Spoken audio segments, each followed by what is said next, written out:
Hi everyone, it's Martha Novak, and the show is called Real Life with, Real Life, that too, Real Talk with Martha Burgess Novak. Guys, the reason that I thought of life instead is we're really talking about how to create a better life. There's some principles that we've been talking about now for what, 4 weeks, 5 weeks, 4 weeks? And we're going to probably finish up the series today, although there really is a lot more to talk about. You keep in mind that there's all sorts of literature out there written in all sorts of degrees of consciousness. All of it serves its purpose. Good morning, Kat. I'm so glad that you're with us this morning. All of it serves its purpose because we plug into it at various levels of our own awareness, our own awakening. I know that these days when I, for example, read the Bible, I have a whole different understanding of it relative to consciousness that I didn't before. Hello, Fabiola. Morning, darling. Good morning, Cousin Randy. It's so nice when my dear cousin is with me. So we have this ability to create the life we want. But there are things that we don't know, and I keep going back to this image. It's like you have a river, and you put your boat in intentions. But you really don't understand the current of the river, and therefore you don't catch it, or you catch it sometimes, but not other times. Sometimes we're paddling upstream and making it really, really hard for ourselves. And sometimes we have moved out of it and we wonder why the going's tougher. It's really important to understand more and more of God and God's current, because that's what we're talking about here. That's why wonderful artists call it the flow state, because when they catch this current, creativity, the book, the painting, the violin concerto, whatever they're doing, just flows, right? Athletes call it the zone. Same thing. It's this peak performance energy, this higher self energy that you click into that you cannot fake. Now, we try to fake it. And what do I mean by that? And then we'll do a prayer, okay?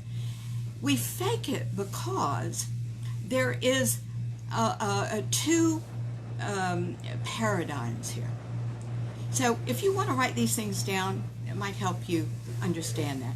We are going to write a paradigm that has to do with the potentialized self, and I'm coining words here, and we're going to write a paradigm that has to do with the unpotentialized self, okay? Neither self is bad nor good. They just are. They're part of the whole experience of being human, all right? So if you're in the paradigm of the unpotentialized self, you start with fear as a base. When the energy rises from that, you get high energy. But that high energy makes you nervous oftentimes, doesn't let you sleep, gives you a lot of anxiety throughout the day, etc., etc., etc. And when you crank that up still more, that means when your energy rises still more, you get a very reactive state. This is where you react, you don't think. And that's the paradigm of the ego child's mind. Let's go to the paradigm of the highest self, the higher mind, the mind that is what indeed? Love-based. We misunderstand love. We can get so in our unawareness, so locked into the partnership idea of love, that this is a personality, right? That these are personalities that are interacting. No, there is a love that the Greeks talked about as agape, which is the higher self-love, the love that is a global, a spiritual love that you are, not that someone deserves out there, but that you are. You understand? So here's the base of that ascended self, that potentialized self. Crank that up, you get peak performance energy. Now, what do I mean by that, and what's the difference between that and high energy? Peak performance energy is a high level of energy with all the nerves and anxiety out of it. It is a focused energy. It is a love-based, focused, pure energy. That's the energy of people that win the Olympic gold medal, right? Crank it up again. What do you get? You get an energy that is a focused energy. You get a, how do I want to say this? You get a potential energy for what you're capable of. You write in this energy. You paint in this energy. You play the piano in this energy. It is the energy of your potential. That's what happens when you crank it up from there. So you can be in one paradigm or the other, and many people that are calling into this show and that are interested in what we're saying here are kind of toggling back and forth. It's as if you have one leg in one and one leg in the other. And Fabiola just said, it's like the energy before an artist goes onto the theater stage. Yes, as a matter of fact, it is. You know? Are you going to be nervous, or are you going to be excited and give your best performance? You see, it's the same energy. You're making me think of something, Fabiola, that I must put on the table. Thank you so much for doing this. Everything, we must not square off, if you know what I mean, square off against the ego child's mind energy. Because that's where we start. That's, if you weren't nervous as a kid, if you didn't fear being looked at and all that, the energy wouldn't be there for you to cross the line into your highest self and have it become something else. Like nervousness and anxiety becomes excitement and creativity. Do you understand? These things are all important. They're part of a whole. Then what the hell are we doing when we don't accept all of us? And you see, we don't accept all of us, do we? Thank you so much for those sweethearts. I love you guys very much, and I care about a wonderful life for you. Okay? So do understand that there is no bad and good here. If you are going to release the energy of God into your life right this minute, then that has a lot to do with your accepting what you don't like about yourself. Because that's just energy. When you accept it, that doesn't mean you're going to live that. It means that you are giving it to your ascended nature so it can become something else in your potential. Don't you understand? And yet, oh, we don't like that. It's weak, or it is selfish, or it is... Well, do you realize that selfishness, when you embrace it, becomes the right thing for you to do to take care of yourself and to take care of others in the highest self? Come on, kids. Let's wake up to all of this. There is nothing that you should square off against. So you've made mistakes in the past. You know, who hasn't? And are they mistakes if you learn from them? If you make decisions that now influence your life in a different way? That's the important thing. It nullifies the word mistake. It becomes an incredible learning experience. and one of the most important in your lives. And oftentimes, those times hurt. They got to get your attention, the other side, right? And if something hurts, usually gets your attention. Otherwise, you can rock along forever and never change. And life is a series of wonderful opportunities to change and deepen. And life goes easier on you. Let me tell you, because you're supposed to wake up if you'll just go on and do it. Let's say a prayer. Dear God, thank you so much for the opportunity of all of us being together under the banner of loving you, under the banner of knowing ourselves more, which is knowing you.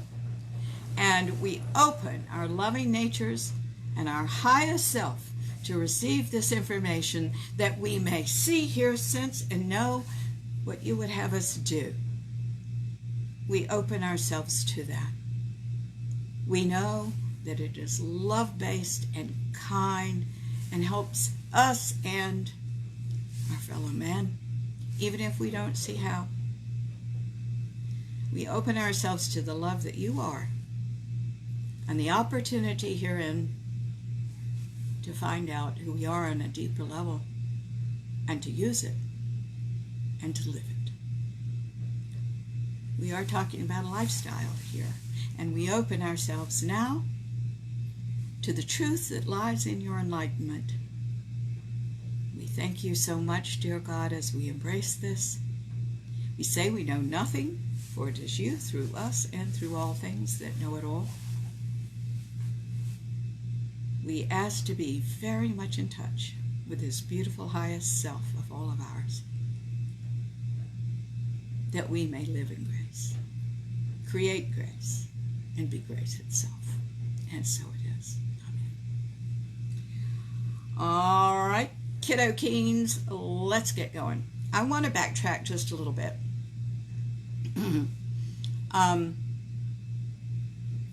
The last hindrance that we talked about to this, I want to make sure you understand because it's an important one. The last hindrance was entitlement and ingratitude. I want to talk about both of those one more time, and then we're going to move on. Okay?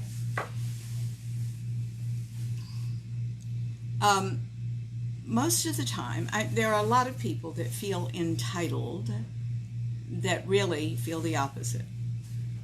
Okay? This is what psychology calls closet narcissism.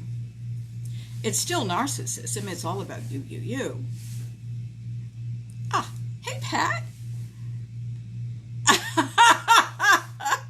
I only read the first line. Oh, my God. This is great. My darling Pat said, feeling kind of Atticus Finchy this morning. I love that. Oh, you're getting a Shirley MacLaine vibe from me. Okay, I don't understand that one, but that's just fine. No problem. I could emulate a lot of people, I guess, that would be worse. So thank you very much. Okay, love you all too, very much. And I love these wonderful comments that come. I'm going to meditate on feeling kind of Atticus Finchy this morning too. I think that's just great. Okay. So there are three kinds of narcissism. I think I've mentioned that in another class, but let's go on and put it on the table. By the way, just about everybody is a narcissist to more or less degrees. The reason that I'm taking time to say this is not because there's a small element of the population that is, but because everybody is to small or very big degrees. You know, less or more, we're all narcissists. But there are three kinds of narcissists. Number one is the narcissist I just mentioned. It's the closet narcissist. It's the narcissist that pretends not to be a narcissist. It may be because they have found that hiding their narcissism and being charming and pretending to care about people is the way to go. This is someone who attaches to people but doesn't really connect on a heart and soul level. And of course, we are all here to do so if that is our choice. This closet narcissism can also be someone who does not believe that they are anything, and so they have a sense of entitlement that is an overcompensation for that, right? That's closet narcissism. There's another kind of narcissism that's called the exhibitionist narcissist. This is the, pardon me, I don't know why I'm hiccuping, but I am, and there's no way to disguise it. I don't want to sit here for a minute and hold my breath. That doesn't make good radio, does it, or television? All right. The other kind of narcissist, an exhibitionist narcissist, kind of is that P.T. Barnum effect, you know, the larger than life. This is somebody that doesn't tend to have as much of a soft belly, you know, as somebody else. They may, though. That does not exclude that soft belly. It just means they can certainly take more. And then there's a toxic narcissist. A toxic narcissist is the kind of narcissism that's usually attached to murderers, serial killers, people that are antisocial personality disorders to the extreme that really don't care about anybody else. I hope you never meet them. We don't want to. Okay, so everybody's a narcissist. Let's just admit it. You know, it's interesting because for years in my advanced class that have been with me for many, many, many years, you know, we get this on the table. We say, you know, we are. Let's put our arms around it, guys. Saying, oh, no, I'm not that. Oh, no, is denying the energy that I'm talking about. So let's just say we're everything, and let's look at the truth that lies in your enlightenment, and let's surrender whatever it is to the ascended God we are. Yeah, because we're that aspect. And let's go on and have good lives. Because it's got to go, you see? It was interesting, and I was thinking the other day how my life has changed, what I want and what I don't want. There is so much difference between me now and the way I used to be, driven because I didn't know who I was. It's much more powerful when you just embrace all of you, even the things that you don't like about yourselves. I mean, I'm selfish sometimes, really I am. And I am unloving sometimes. And I'm mischievous sometimes. I'm petty sometimes. Knowing those things, though, gives me the choice not to be that. So you recognize it and you go, I have a choice here. Do I want to do that or not? And then it becomes more and more just part of who you are to be loving. That does not mean a doormat. That does not mean taking somebody's crap. That does not mean giving any crap of your own. That does not mean using spirituality to justify anything. It means just knowing more. And what that knowing more does is it gives you a peace. You know, the Bible says you are you can have a peace beyond all understanding. Yeah. Knowing that God's right there with you all the time. And that whatever it is, there is an active living God within you going through this. With you, holding you. Very powerful indeed. And that everything has a purpose and a solution, and it's being worked out. All right. So that's what I wanted to say about entitlement. What I want to say about ingratitude is that nobody deserves anything.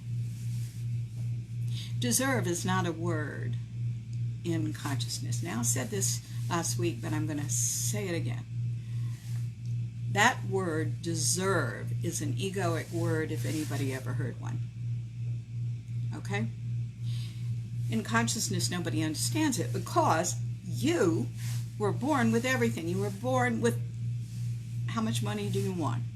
You were born with how many riches and material things do you want? How much creativity do you want?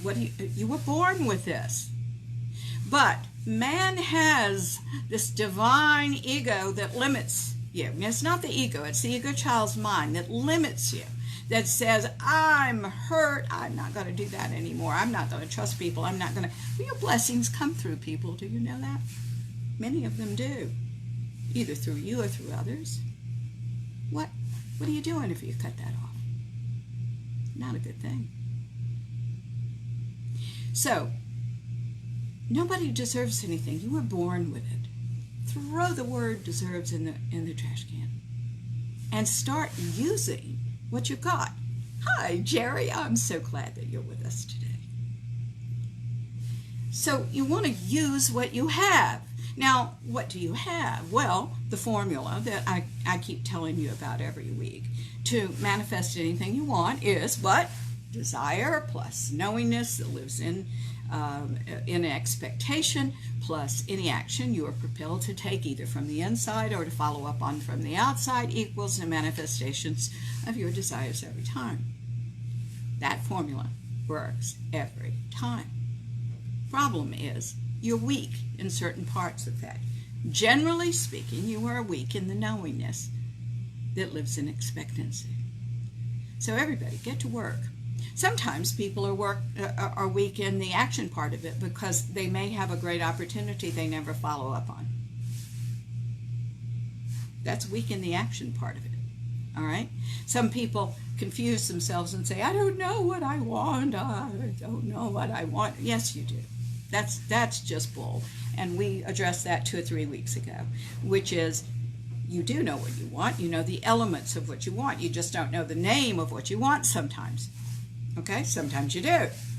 But you know the elements. What? You want a job, right? Okay, let's say you want a new job. That's great. You want a job where everybody hates you, where nobody appreciates a thing you do, where you have to work overtime all the time, where you're just scraping for subsistence level pay, and that you just dread going into work every day? If that's what you want, then that's what you'll get. Nobody wants that. You already know what you want. You want the opposite of those things. That's knowing what you want. That's the desire part of this. So that's the easy part, believe it or not. Knowingness to me is the hard part, but some people have trouble with action. Okay? Whatever you're working on, get to work.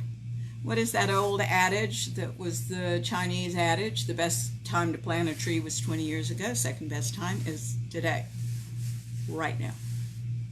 You got to start watching your thoughts, what you say, how you think, and go get what you want. Gratitude is a big part of it, but don't beat yourself up if you don't have any gratitude. A lot of people don't have gratitude. In fact, a lot of the people that I work with will finally come into me and say, I'm not grateful. I'm not grateful. What's wrong with me? I'm not grateful. Oh, I'm not grateful. And they use it as part of their drama. Stop it if that's what you're doing. Don't use anything as part of your drama. All this is just the way it is. It's fact. It's not emotional. It's just the way it is. Stop going somewhere with any of this. You see, a drama is the histrionic personality defense. I call them defenses, not disordered, because to me they are more ordered than normal, okay, the normal range. So,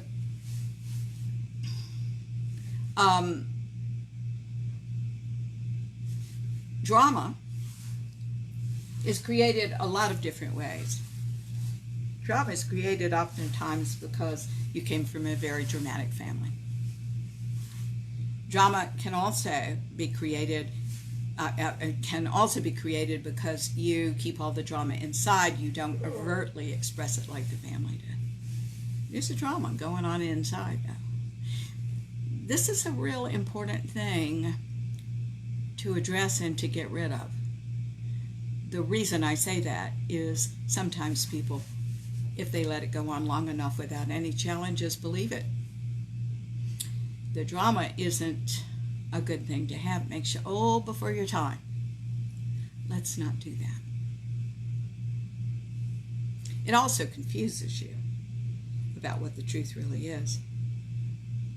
Now, going back to ingratitude, how do you expect to be grateful if you don't know what we're talking about?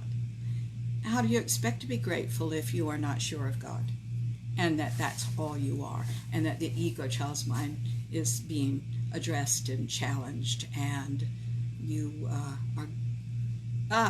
family drama, Fabiola said. Yes! Oh, and thank you, Lisa. Good to see you too. Sunday love to you.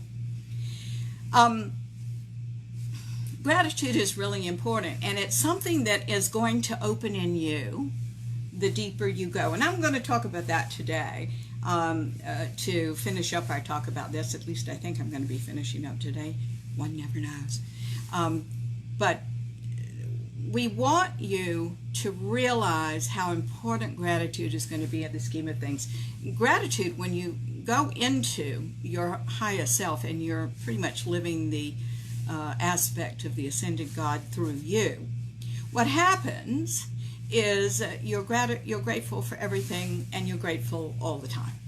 It's something that's just in your face.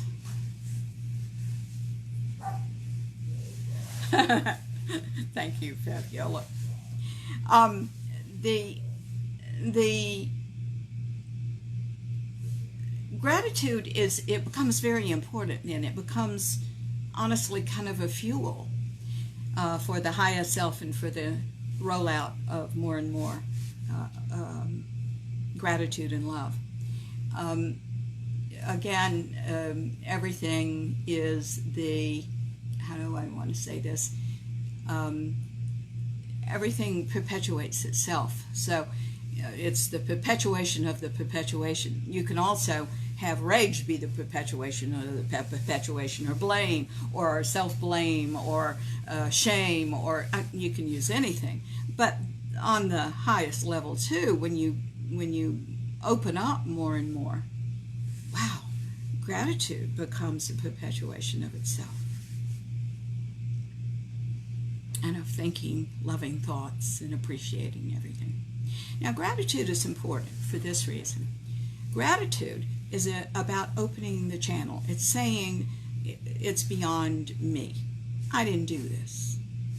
I'm just me, and God did this, or a friend did this, or someone.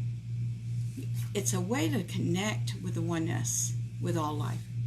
Because whoever you're grateful to, whatever you're grateful for, opens the channel. So it's not the closed system anymore. You're the open system, you see? That in turn opens flow even more. You're grateful for everything.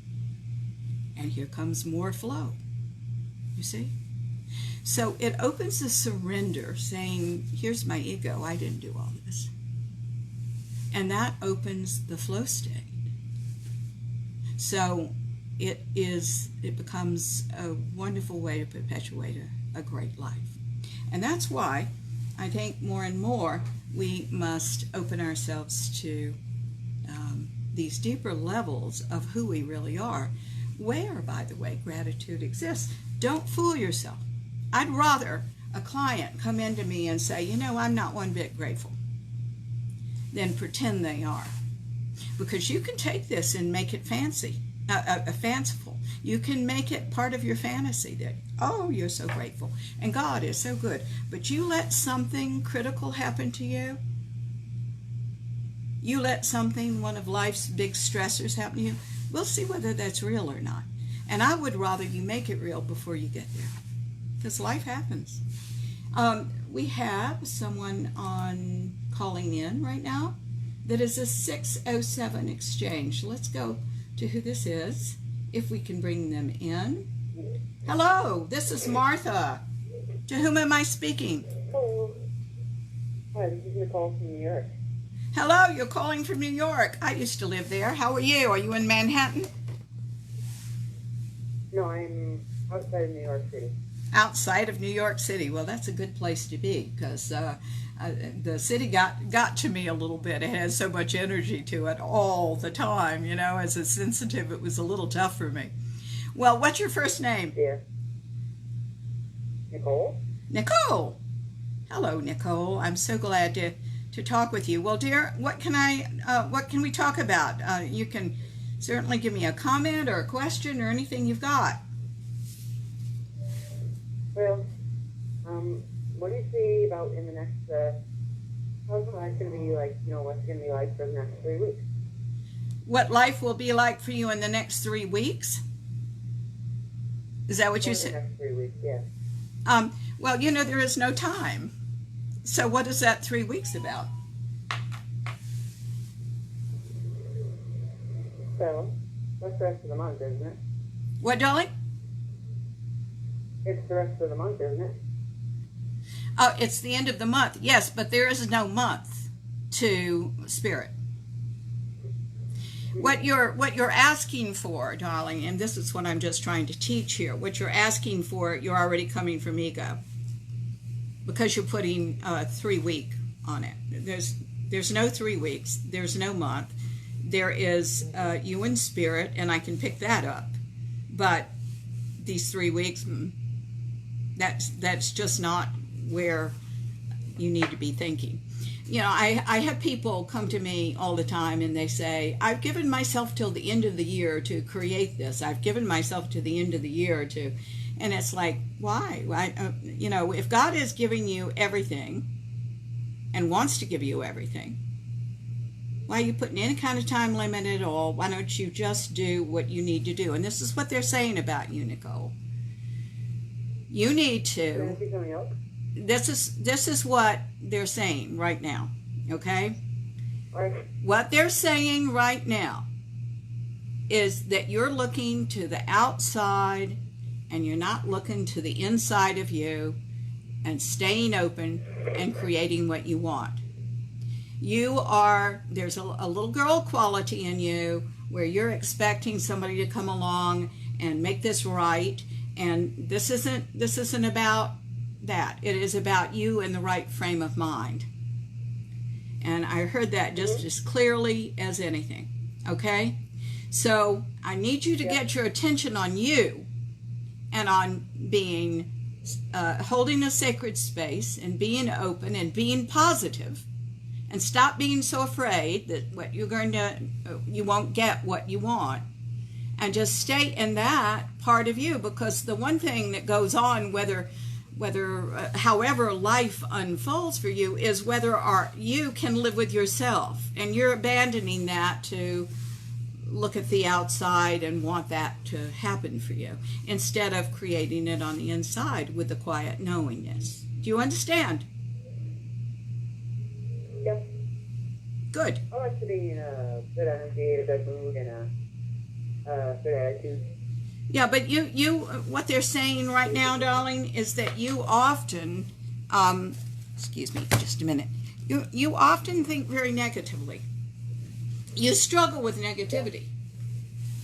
You're going to need to address that at some point, because it makes creating a wonderful life for yourself very hard.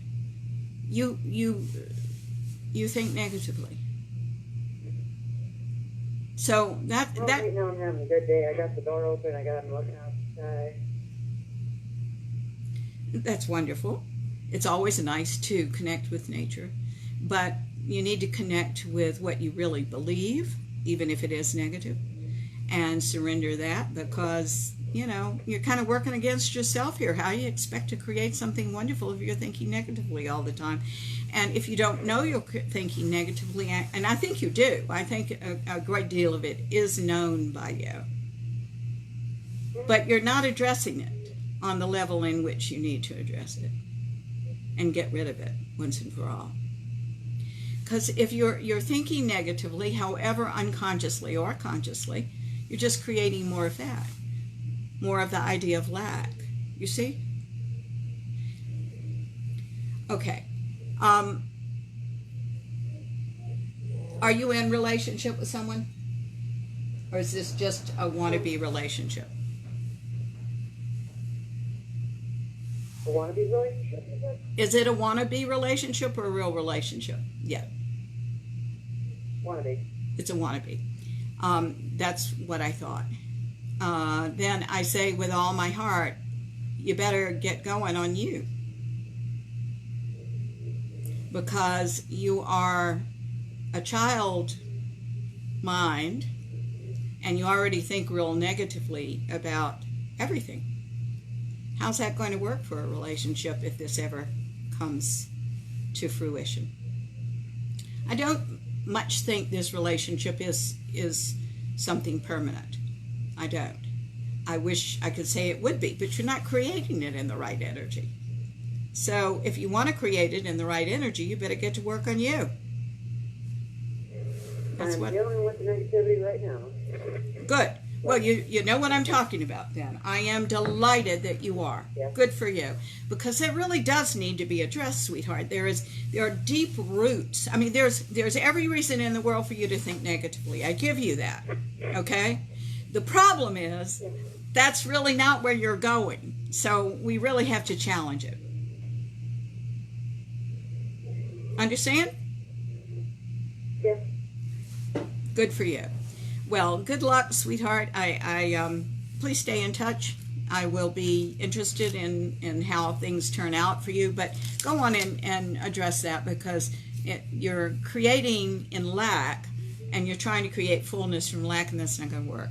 You see? Know who you are. Make yourself a good partner, and let's see what comes down the pike then. Okay? Okay. All right.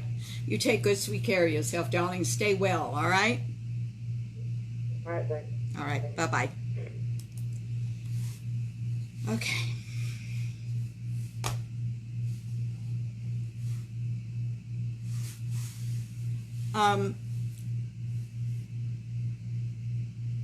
Okay. So, you remember also what I said last week, which was there are no old souls and new souls. I want you all to drop those terms from your vocabulary. There's no such thing. You see, all of us are the aspect of God that we are, the light and dark. The thing that confuses everything in the world, every person in the world about God, is the duality of God. And I don't mean this in the old church sense. Here's what I mean. God presents, according to your understanding, that's the big line here, according to your understanding, as the absence of itself or as the fullness of itself. The absence representing the fear-based child's mind. Fullness, the love-based ascended mind. God presents one of those two ways, and you're all struggling and going back and forth between those things. You see? Our spiritual quest, and we all have one, whether we acknowledge it or not, or whether we would ever call it that or not, is to go from the fear-based self to the love-based self. Love-based self is far beyond the love that we so seek. See, we seek love in our ego child's mind because we want to prove that we're lovable. Because we don't know that. We don't know who we are. We don't know what we're capable of. It's much easier to want somebody to come along and do it for us, isn't it?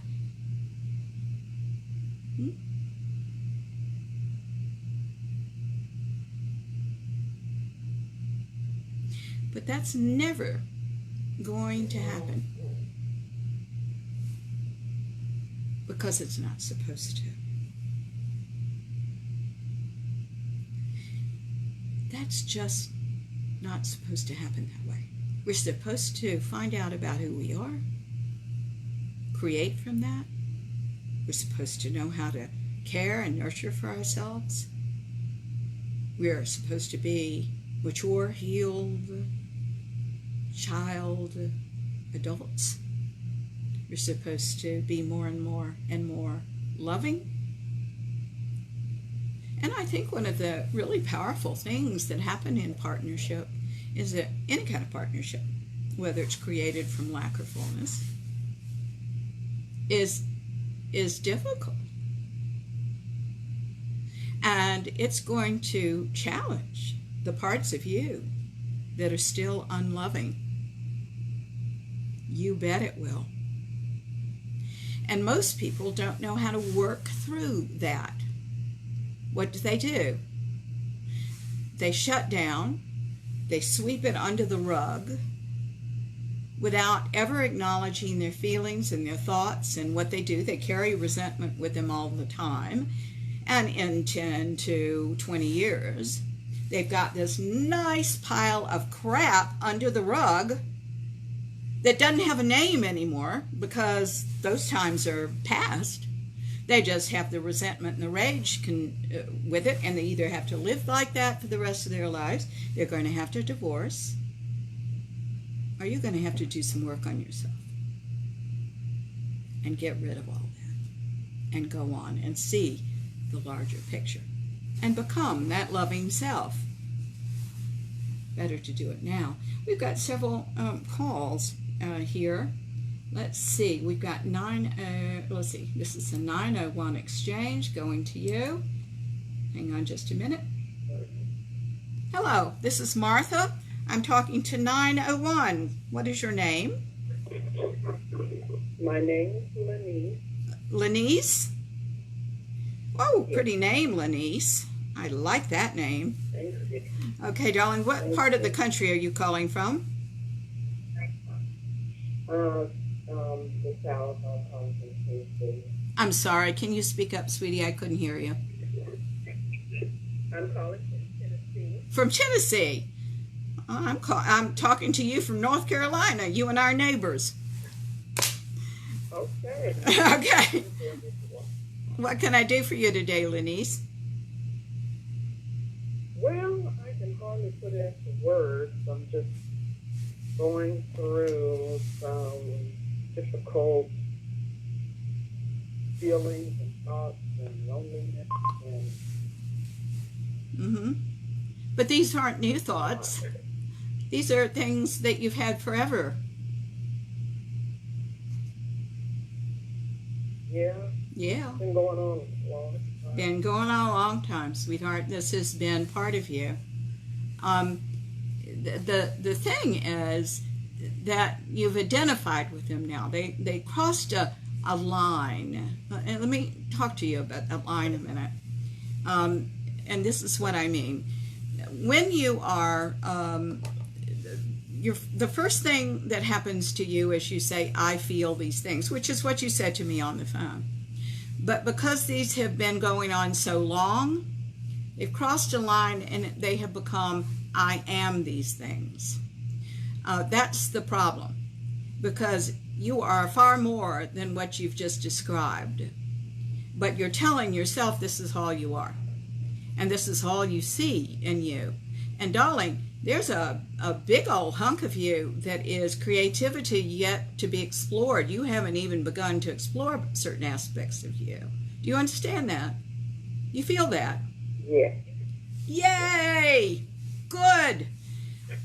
Well, this is what you need to do. We need to get you going in these aspects of you, because there are things that you have to, it's difficult for you. There's a great deal of, what do I want to say, depression that goes on. This is not a real deep depression, but this is a kind of this everyday moderate depression, because you're not using you.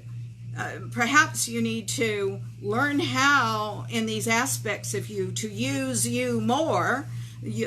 Develop certain of these talents in you, this incredible creativity in you, so that you can go on and live a more fulfilled and happy life. Because right now there's a lot of stagnation. You're not moving on things. Yeah. Now, the interesting thing about depression is depression tells you, it not to move. It says, you say to yourself, I don't feel like it. Well, this is the one time in your life, Lenise, that you've got to trust God, and regardless of how you feel, you need to get moving. So I need for you to go and take that course, go and apply for that job, go and apprentice somewhere, so that you have the skills and learn what you want to put out there in the world, because this is a woman that is budding. That's the word that I keep seeing with you. You are like a flower that's having a hard time opening. For God's sake, move and open and go learn what you need to do so you can add that to this life. There's a fulfillment here that's marvelous for you, but you're not doing it. Make sense? And that's causing a lot of stress in you. That's the reason the stress is there. You know, it's really easy for us in our minds to say, oh, if I just had a partner, everything would be fixed. Your partner, this whole idea of, you know, having someone that really understands you is based on the fact that you don't understand you, and you need to go and get that before you create the other. Does that make sense to you? Okay, understand myself before I expect someone else to. Well, you need to get going on you. That's the understanding here. You know? Okay.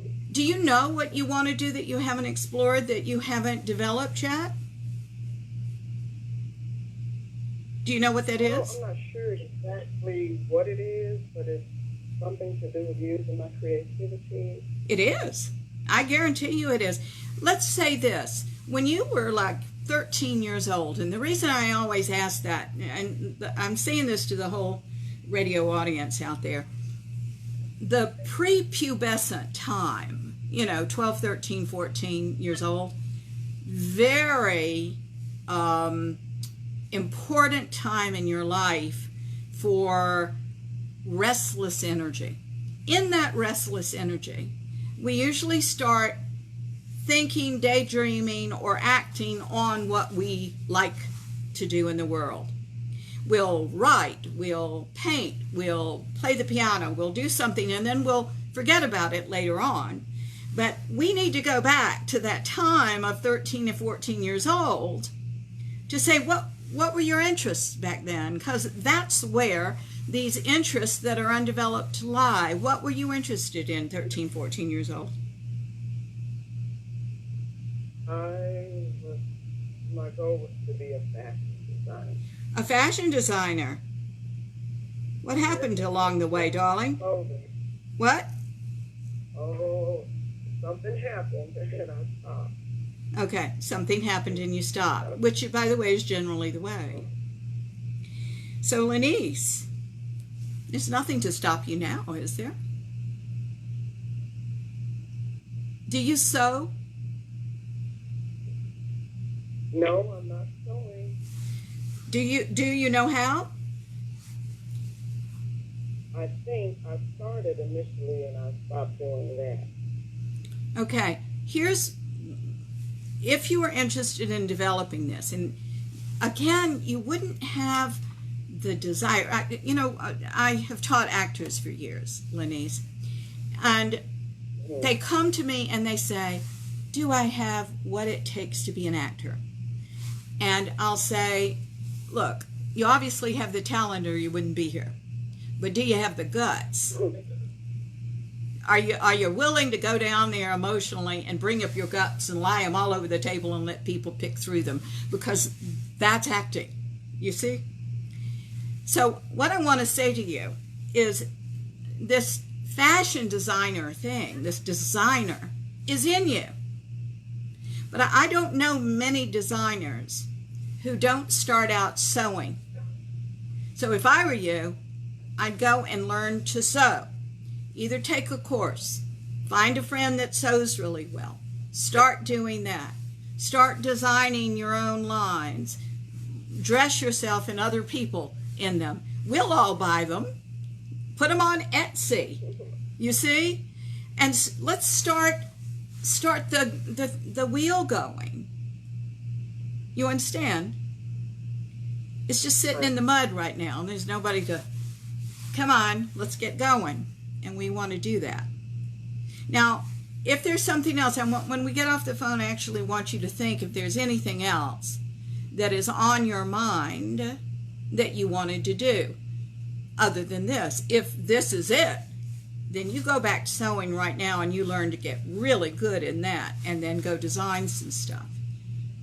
And let's go on and start selling some stuff. Let's go on and start offering that to people. You see? Oftentimes we have to offer it to people to get our word around about us, and people ask and we tell people about things. You see? That's just the way it is. Yeah. There's no reason in the world you can't do what you want to do. That life happens, so what? It happens to us all, right? But you let it slow you down, stop you. So now the momentum starts again. Girlfriend, you've got loads of creativity. You've got loads to express. If this is your chosen way, get going. It doesn't matter about the depression. It will be hard to get going to begin with, because it's like when you haven't exercised for a while and all of a sudden you go for a walk and everything hurts, right? You gotta put the energy forth to start the momentum in a different direction. That's all. Because right now it's just stagnant. Okay. Well, get going. Get going. That's a wonderful thing. Get going. You know about Etsy, right? Have you heard about Etsy? Yes, I do. Okay. I love that. Most everybody, uses that website from time to time. I've bought some really cute things on there from time to time. So let me know how it's all going. Contact me through the website, which is Martha. Let's see, what's the website? MarthaNovak.com. All of a sudden, I'm completely blank with my name, which tells you where I've been. So MarthaNovak.com, and let me know how you are and what your shop is. Okay? Okay. Thank you. All right, darling. Take good care of yourself for now. All right? Okay, thank you. All You right. too. Good luck. Bye-bye. All right, kids. So now let's talk about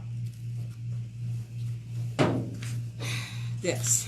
There are lots of things to say about this. Ooh, I may have to go another week on all of this. In my book, The Life You Want, that's what it looks like. You can find it on my website.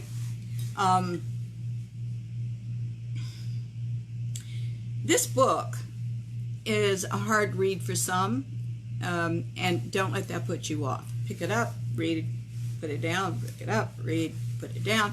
In another few months to a year, you'll pick it up again, you'll understand everything in it. But it's really important to read, because there are three things that go together. All right? You ready for what those are? An understanding of what God really is, beyond what we've been told. A dear friend of mine was here the other day. She is just this wonderful landscaper, darling woman from these mountains. And she came over and she was just stricken the other day because her cousin had committed suicide. Her church had told her that if anybody commits suicide, they're doomed to hell. I'm not trying to change your mind if that's what you believe, okay? But I am going to say I don't believe there is a hell. And I don't believe that happens in suicide. I think that the only thing that ever happens if you cut your life short, and who presumes to say they're cutting their life short? They could have been working with the ascended energies, and it could be time. Who's to say? We do not have that knowledge to judge another. We don't. We don't. And this whole idea of what's right and wrong, and there is no right and wrong. These labels, there is an ascended way of doing things, and that ascended way may be very different from your ascended way. Who knows? So open the mind. In what I have been told, that in suicide, what people are doing is having to live virtually the part they missed, if indeed they've missed anything, to get those lessons. And that's what I hear. And of course, what are you going to call suicide? This man did himself in quite dramatically, but I had a cousin who did himself in quite slowly. Still the same thing. Okay? But this whole idea of a dogma that is not based in love, I have problems with, because that's certainly not what I've learned. Now, I do believe there's evil in the world. I think we would be absolutely dumb if we did not see it. But the evil in the world, to me, is not a force. It is the absence of love to more or less degrees. The absence of love. Heinous acts are happening out there. How much love is in those acts? So, guys, let's open our minds a minute as we go into this next part. Some of the things I'm about to say to you will challenge you. Some of the things this book has to say to you will challenge you. What I was about to say is there are 3 sections to this book. One is who God is beyond what we've been told God is, and beyond what the child's mind interpreted as God. It's much more complicated. The second thing is, well, if indeed that is who God is and it's entirely in us, how do we work this energy? I've been lecturing on that part of this book for the last several weeks. The third part is later soon, what happens is a spiritual surrender. The earlier it can happen, the better. But many people only spiritually surrender at the end of their lives. Why?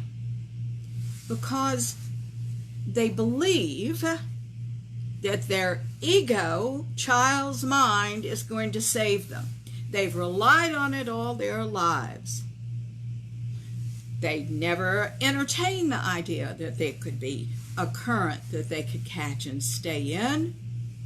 No, this is people that would not give up the egoic control. And so life has been kind of tough.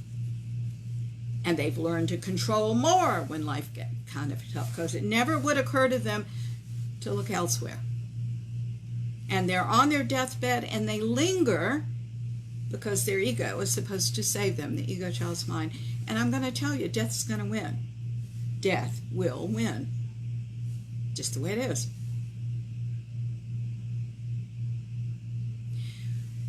A balanced, happy, fulfilled life makes a balanced, happy, fulfilled death. I don't think there's any difference. Why? Because I believe in energy. It's all energy. It's what I've been saying in this course from the start. It's all energy. Think energy, guys. Don't think stuff. Think energy. Substance and form, substance and energy, I should say, are the same thing to God. And if you're going to create really well, you've got to be in that mentality. That means you've got to transition out of the egoic child's mind that thinks small and thinks about themselves exclusively or others exclusively, which is still all about you because you've made yourself the victim. This is about a larger part of you. So a chapter in this book is what we must know to live well. I want to go there, even though you're struggling with some of these things, because they're great access keys for your struggle if you work with someone like me. Access keys take us to why you believe the way you do and what needs to be resolved down there so you can live more and more in grace and these deeper aspects of consciousness, right? So here they are. One of the things that you will know when you are doing this, and it's automatic, is that God is everything and God is all you are. The light and the dark of God, the lack and the fullness of God. It's all you. God is everything. God is everything. Everything. And anything that isn't God. Everything that is praising God by being the best it can be. The pebble on the driveway out there is the best pebble it can be. It's holding up its end of this whole fabric of society. The mosquito is holding up its aspect. The tree, the plant, the cat that is walking by me right now, and you may see a tail going by.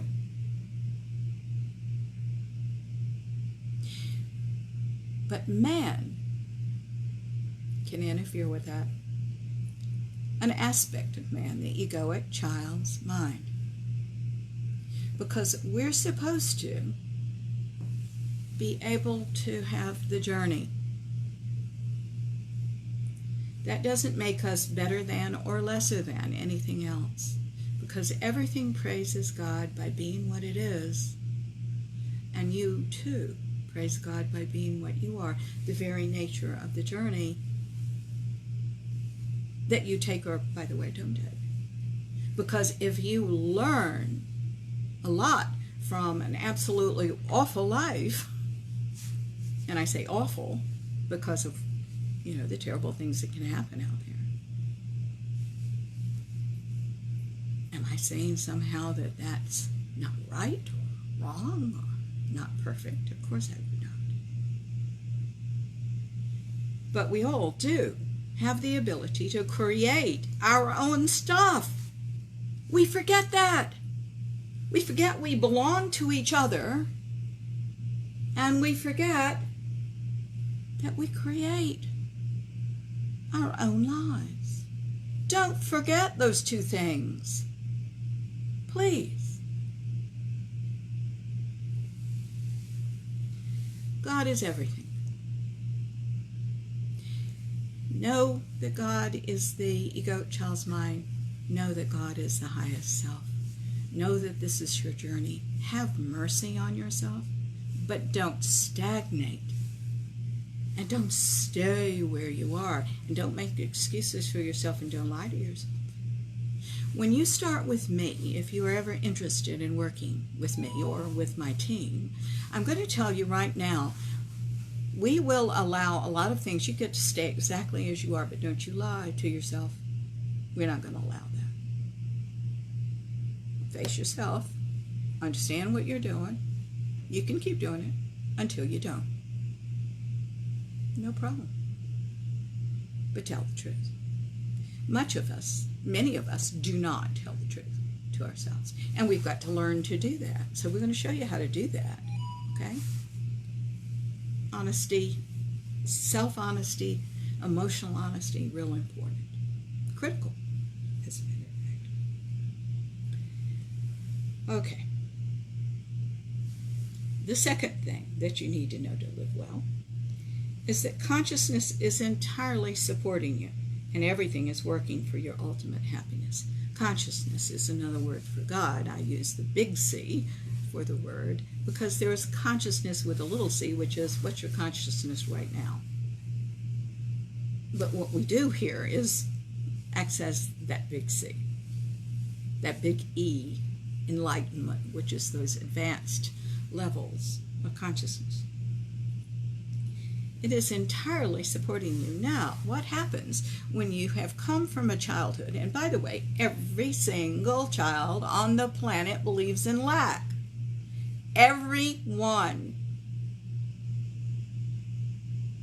And you can still see people believing in lack as adults and as old people. If that's what they embrace, and they've never looked anywhere else, that's what they see.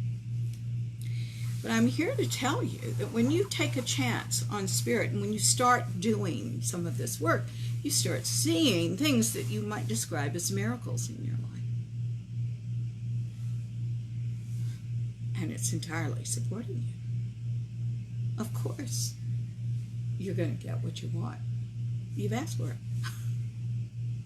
You don't know how it's going to come because that's God's domain, but of course you know. You've asked for it. You don't have to see the manifestation of it. It's in energy. It's coming. And it has to happen in energy before it happens in substance. Has to be God's perfect time. Right? Right action, perfect time. Right action, perfect time. There's no way for you to know what those things are. You must be inspired, told by God to do it. Right action, when it's the perfect time. But that's a good prayer, right action, perfect time. But you have to open your mind. It's not your perfect time. It's not 3 months from now. It's not a year from now. No. Mm-mm.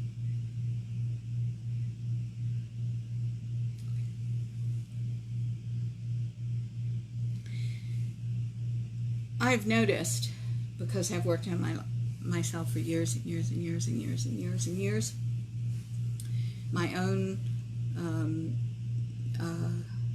format and other people's at one time, I had to open to the fact that, oh my God, I am entirely supported all the time. Entirely. And faith will see you through. But guys, it can't be fancy. It can't be fanciful. It cannot be fantasy. Got to be real. That means the floor has got to drop, and you've got to be in those deeper levels of consciousness past the ego, child's mind, that tells you there is no God that's going to be there for me in the bad times. And you've got to be in touch with the living God in you all the time. And then you're going to be all right. Now, I know you all are working toward that. And I say, you keep going. Because if you don't have it yet, it doesn't mean that you were standing behind the door when God gave it out. It means there's just more to open to.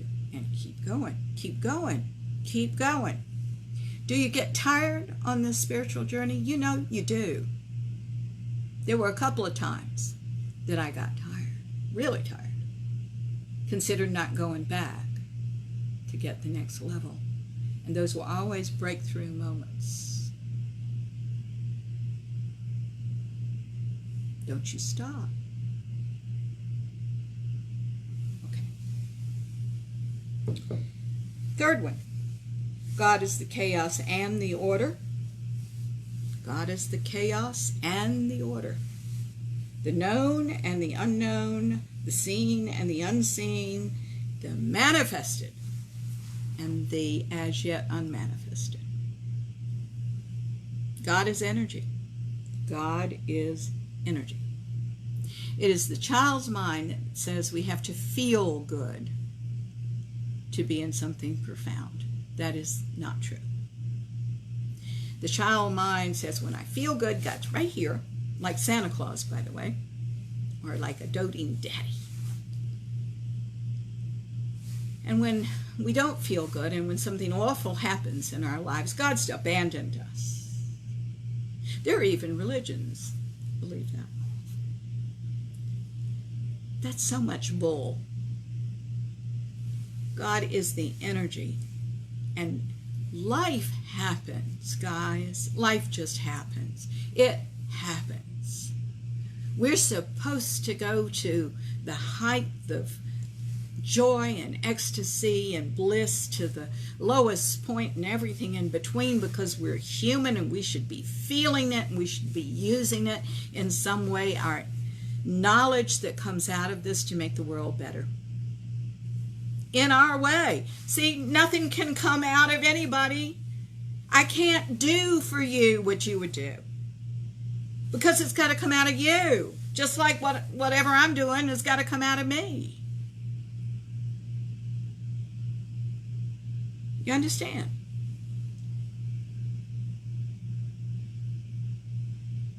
You have a purpose.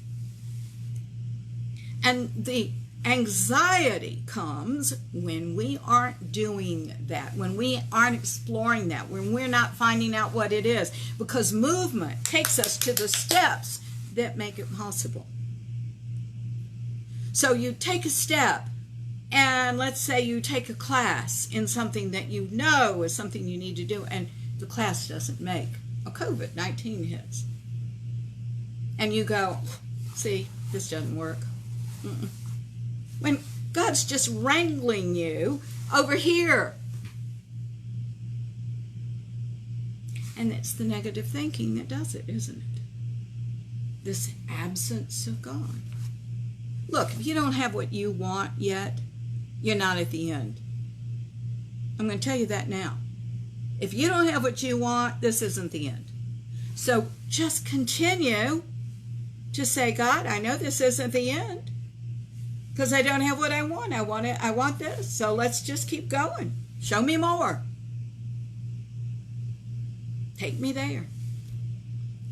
But the reason people don't get what they want is when something negative happens, and often the negative happens before the positive can happen. Do you know that?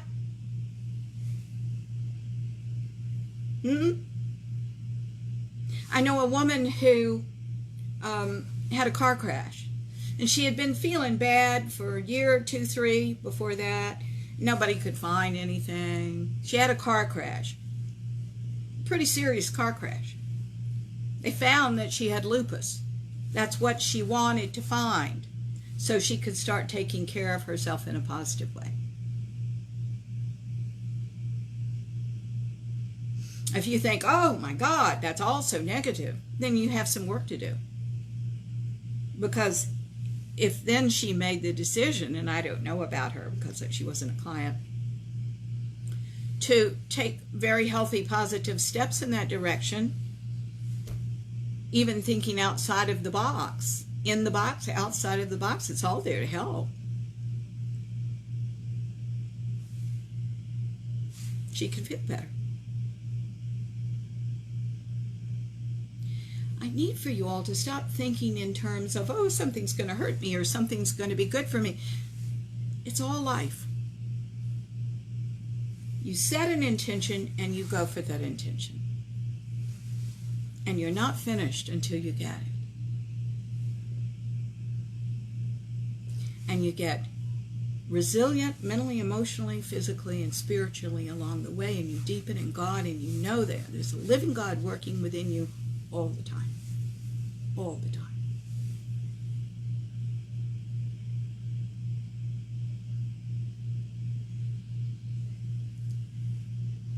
Next one. Oh, and by the way, the known and unknown. I'm going to tell you, as well as we know ourselves, there's more to know.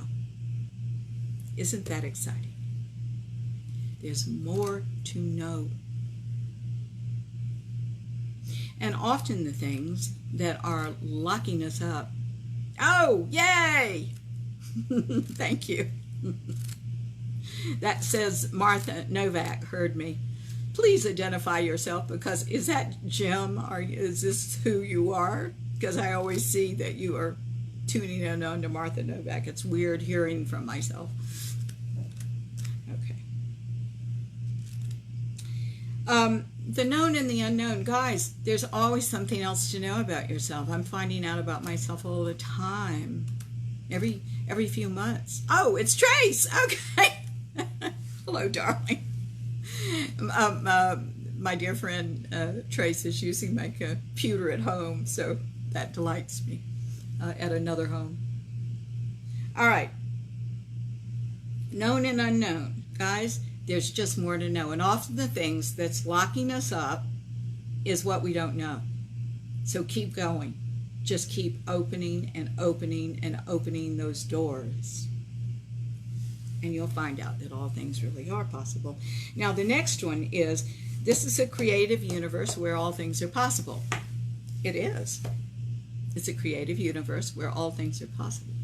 You've got everything in you, but you've got to want it and be in the right attitude for it. You have to be, all right, you want to make a phone call.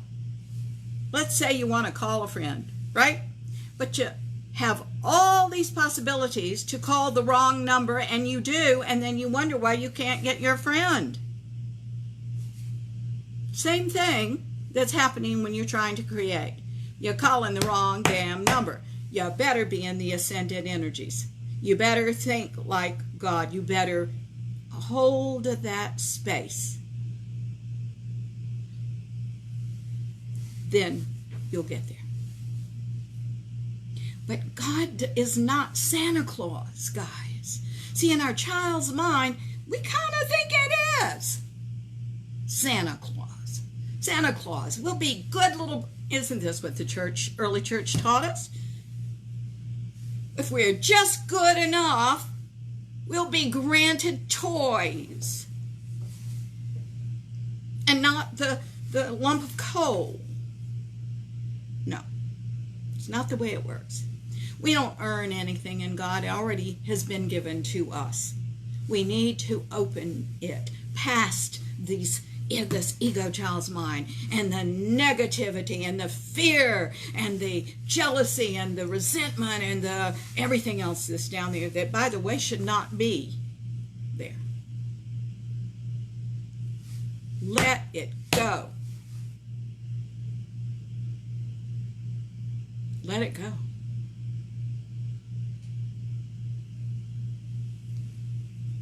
This is a creative universe where all things are possible. All that is required of you is to work that formula with a pure, discerning, smart heart. A loving energy. Being the ascended God in truth, not in fantasy, where all things are possible.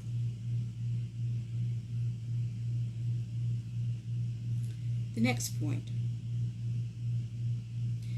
When something seems to block you, you're in your own way.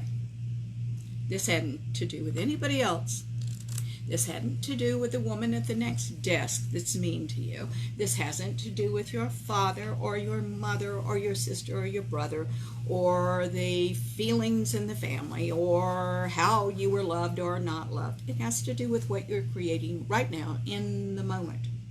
Those things have influenced you. Are you going to let them still influence you or not?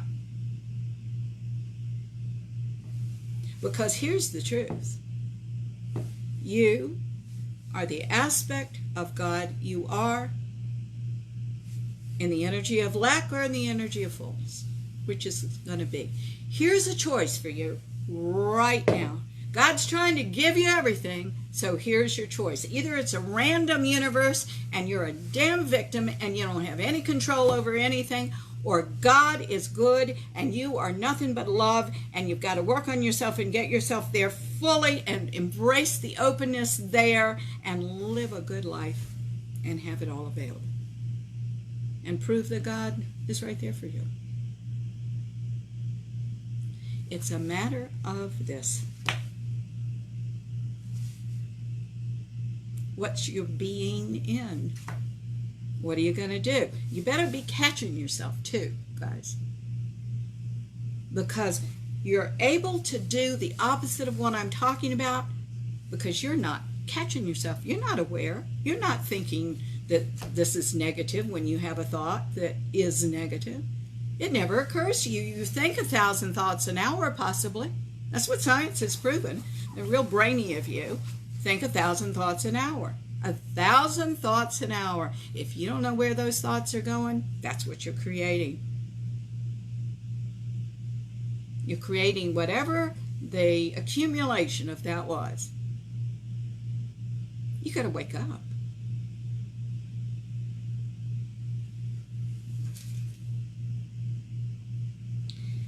When something seems to block you, you are in your own way. It's never something outside of you, it's always you. So you work on this. I can't tell you how many times this happens. In my work, I'll work on somebody, and they have had trouble with somebody. Oh, there's a mean old somebody in their lives, right? And then all of a sudden they say, the person down the road is so much nicer. Yeah. And the person down the road, it's about you. It's what you're putting out there. Are you expecting them to be mean? Are you in the kindness of yourself and you are projecting that? Are you even subconsciously presenting a hello in a different manner? What are you doing? It's about you. All blocks are in you, not in anybody else. That's a hard one for us to accept, because what that means is we have to take full responsibility for ourselves. We don't want to do that. Ego child's mind doesn't want that. If you have any of this ego child's mind, it does not want that. Children don't want to accept responsibility and be accountable. Children don't even know how to fix a problem. You see? But this is why you have a coach. Let's show you how to fix the problem so you don't have to do what you used to do anymore.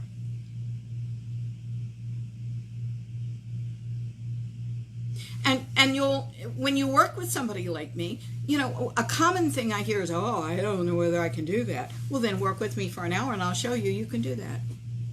And then I'm going to give you the exact thing to do, and it's going to fix that problem. And you go, oh my God, there's no problem. Yeah. Next. You fix enough of those, and you're an adult. You know how to fix all these problems. Then why do we have to pretend we don't? Why do we have to have the issue if we don't know how to fix all these problems?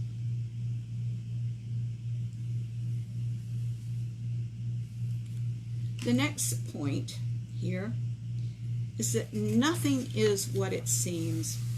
You're going to see this yourself in your journey. Nothing is what it seems. Hi, Susan. Susan, that's a sweet thing for you to ask. She says, how do we contact you and your team for individual coaching? Let me give you my website, and you can contact all of us through that. On my website, my team is listed, and I am there as well. You can contact me, by the way. My email is martha@marthanovak.com, so you can just write me directly. And the email is Martha Novak, Novak, each time, .com. And that will put you in touch with me, and it will also put you in touch with my team, all of which are there for a reason. They're very good, okay? If you all have any interest in studying with me, I teach people to do what I do. If you are interested, we will be running classes later on in the year for this, you know, strap yourself in. They are psychologically very deep and powerful, and we believe in healed healers. So want to put that on the table, but it is a wonderful thing, and I think all of us that are tuning in today that are part of this team sometimes would agree with me. Okay.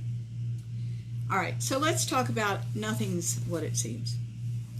Yeah, certainly. Yeah, Susan, time to grow. I love that attitude, my dear.